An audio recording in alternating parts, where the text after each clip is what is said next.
आज हम लेके आए हैं कोर्स एडिक्स की तरफ से इनऑर्गेनिक केमिस्ट्री का एक और अहम टॉपिक जिसका नाम है halogen family. Halogen family group number 7 family को कहते हैं और इसको हेलोजन इसलिए कहा जाता है कि हेलो की मानी है साल्ट और जेन मीन जनरेटर, तो ये साल्ट प्रोड्यूसर है कि जब भी ये मेटल के साथ हेलोजन ये मेटल के साथ अगर रिएक्शन करता है तो ये बनाता है साल्ट बनाता है, तो इसीलिए इसको हम हेलोजन फैमिली कहते हैं। Group number 7 P block element है। इसमें हमारे पास है फ्लोरीन। फ्लोरीन गैसियस स्टेट में है, येलो इन कलर होता है, इसमें लंदन डिस्पर्जन फोर्स बहुत कम पाया जाता है।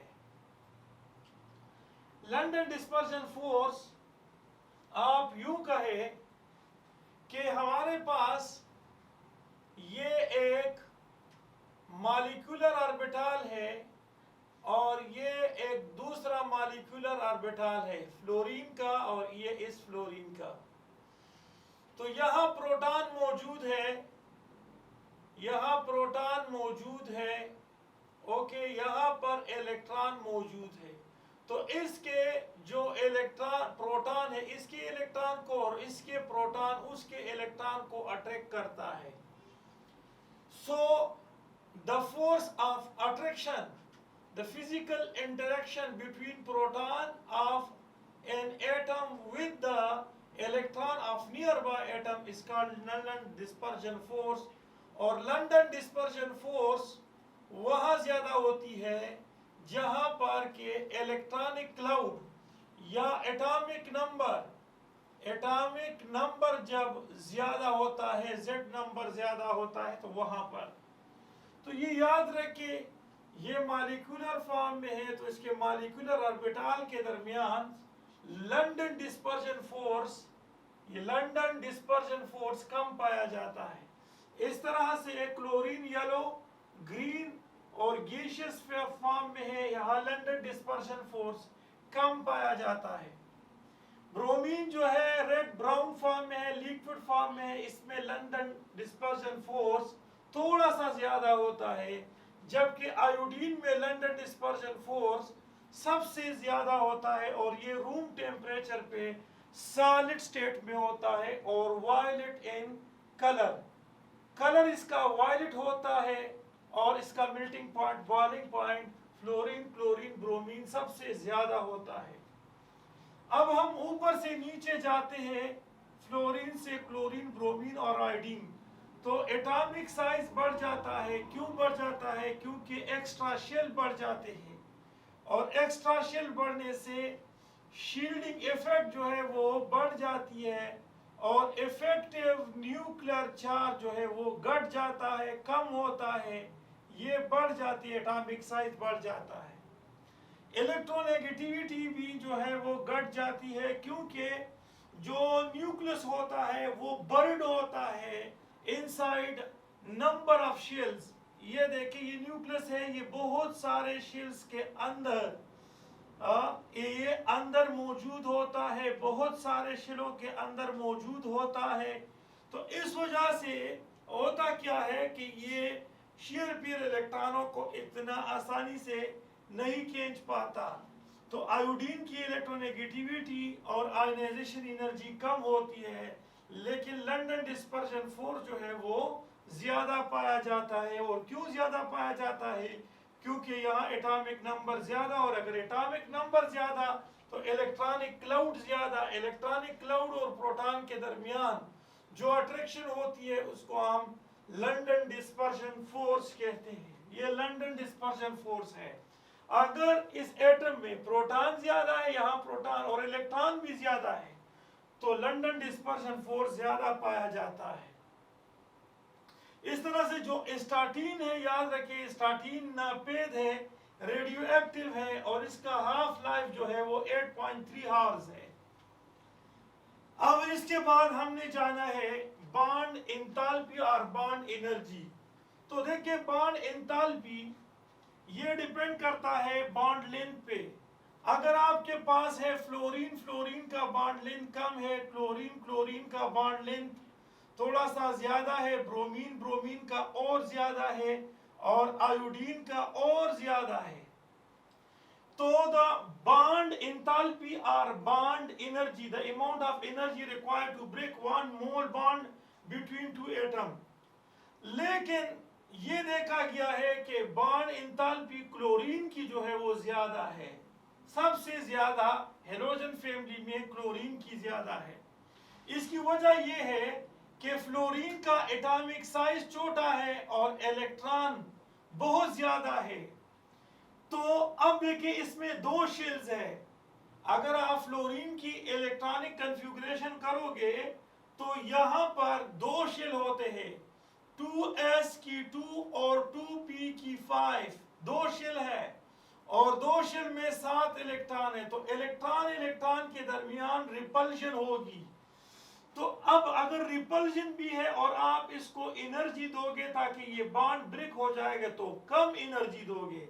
लेकिन ये याद रखिए यहां पर भी 7 इलेक्ट्रॉन है, क्लोरीन के आउटर मोस्ट में भी 7 इलेक्ट्रॉन है, एक इलेक्ट्रॉन शेयर किया हुआ है, बॉन्ड लेंथ भी ज्यादा है, लेकिन यहां स्पेस बहुत ज्यादा है, तो यहां इलेक्ट्रॉनिक रिपल्शन जो है वो कम होती है। तो इस वजह से हम कह सकते हैं कि हमारे पास जो बॉन्ड एंथैल्पी है वो 2 की ज्यादा है 1 से, यानी क्लोरीन की ज्यादा है, फ्लोरीन से फ्लोरीन की ज्यादा है, फिर ब्रोमीन से ब्रोमीन की ज्यादा है आयोडीन से, क्योंकि बॉन्ड एंथैल्पी या बॉन्ड एनर्जी बॉन्ड लेंथ पे डिपेंड करता है। तो अगर आपके पास बॉन्ड एनर्जी, देखिए bond energy inversely proportional to bond length, अगर बॉन्ड लेंथ ज्यादा है तो बॉन्ड एंथैल्पी जो है वो या बॉन्ड एनर्जी जो है वो कम होगी। तो यहाँ बॉन्ड लेंथ ज्यादा है, बॉन्ड एंथैल्पी कम।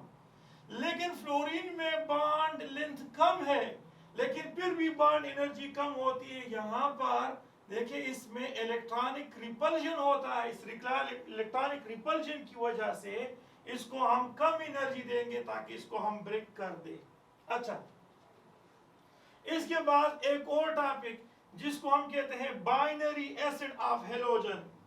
तो हमारे पास बाइनरी एसिड ऑफ हेलोजन, ये देखिए हाइड्रोजन आयोडाइड, ये मोर एसिडिक है। ये क्यों? क्योंकि ये इजीली हाइड्रोजन देता है। यहां पर इलेक्ट्रोनेगेटिविटी डिफरेंस ये 4 है और यहां पर 2.1 है, तो यहां डिफरेंस 1.9 है, तो ये इजीली हाइड्रोजन नहीं डोनेट कर सकता है। यहां पर 3 है और यहां 2.1 है, तो यहां पर 0.9 है, यहां 2.8 है और यहां 2.1 है, तो यहां आपके पास 0.7 है, यहां 2.5 है और 2.1 है, तो ये 0.4 है। तो इसका मतलब ये है कि हाइड्रोजन आयोडाइड जो है वो इजीली ये हाइड्रोजन डोनेट करता है, और जो इजीली हाइड्रोजन डोनेट करता है तो उसका एसिडिक नेचर ज्यादा, तो इसका एसिडिक नेचर ज्यादा हाइड्रोजन है, फिर हाइड्रोजन ब्रोमाइड का, फिर HCl का और फिर हाइड्रोजन फ्लोराइड का। इसके बाद हमारे पास है ऑक्सी एसिड ऑफ हेलोजन। ये देखिए आपके पास oxy acid of halogen, hypohalous acid, इसको हम कहते हैं हाइपोहेलेस एसिड। देखिए अब हाइपोहेलेस एसिड में हेलोजन पे कौन सा चार्ज होता है? देखिए पर बॉन्ड के लिहाज से ये डबल बॉन्ड है तो यहां पर -2, इस पे +2, यहां सिंगल बॉन्ड है तो ये मोर इलेक्ट्रोनेगेटिव है, इस पे +1, इस पे +1 और इस पे -1, तो क्या होगा? इस पे आपके पास आएगा, इसके पास आएगा ये देखिए -2 और यहां आपके पास है इस पे +2 और यहां पर आपके पास इस पे +1, इस पे +2, तो यहां आपके पास क्या हो जाएगा? इस लिहाज से यहां -1 तो ये +1 होता है। इस तरह से आपके पास यहां पर आप देखिए 1 2 3 -2 और -2 -4 और अगर यहाँ आपके पास +1 है तो अब देखिए +1 क्यों है, क्योंकि यहाँ पर मोर इलेक्ट्रोनेगेटिव है। तो अगर ये मोर इलेक्ट्रोनेगेटिव है तो ये क्या होगा, ये माइनस और ये +4 और यहाँ पर -1 तो +3, तो यहाँ पर ऑक्सीडेशन स्टेट जो है वो +3 आता है, ये +1। अब क्लोरीन यहाँ पर +5 है और यहाँ पर +7 है, तो सबसे ज्यादा एसिडिक जो है ये देखिए आपके पास हाइपोहेलिस एसिड, हेलिस एसिड और इसके बाद हेलिक एसिड और परहेलिक एसिड।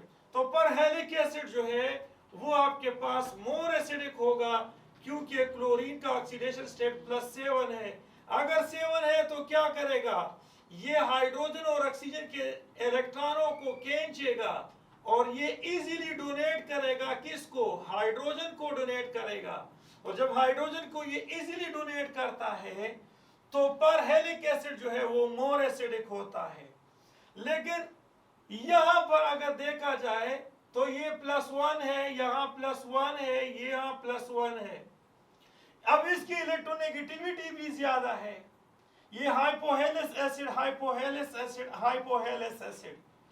लेकिन यहाँ इलेक्ट्रोनेगेटिविटी भी ज्यादा है, चार्ज सेम है, लेकिन ज्यादा इलेक्ट्रोनेगेटिविटी की वजह से ये इजीली हाइड्रोजन आयन को डोनेट करता है।